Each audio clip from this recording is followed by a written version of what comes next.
These ideas and others were misinterpreted and have given Machiavelli a bad reputation over the years. Even today, if you describe someone as Machiavellian, you mean that person is crafty, sneaky, power-hungry, and willing to use any means to achieve their ends. Get real. Some historians think Machiavelli doesn't deserve his bad reputation. They say he was a wise man who preferred a government in which the people had a say, as it had been back in the Roman Republic. They say that in The Prince, Machiavelli was just being realistic. He was simply writing about what men do rather than what they should do, and the challenges of governing a large population. Others disagree. They think that Machiavelli had a too dark and pessimistic view of human nature. They think that people aren't as bad as Machiavelli thought. The bad Borgias.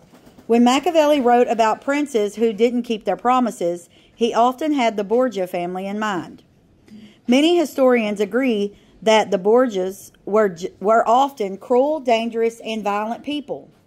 Rodrigo Borgia, who became Pope Alexander, holds the unpleasant reputation of being one of the most corrupt popes of all times. In The Prince, Machiavelli wrote this about Alexander. There never was a man more effective in swearing that things were true, and the greater the oaths with which he had made a promise, the less he observed it. Rodrigo's second son, Caesar Borgia, was considered to be brute. Unfortunately, he was put in charge of an army. Machiavelli traveled with Caesar at times and was impressed by his military skills. Caesar knew how to get power and keep it.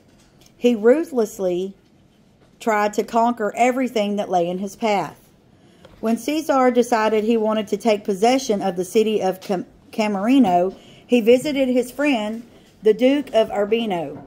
Caesar asked to borrow all of Urbino's cannons so he could use them to attack Camerino.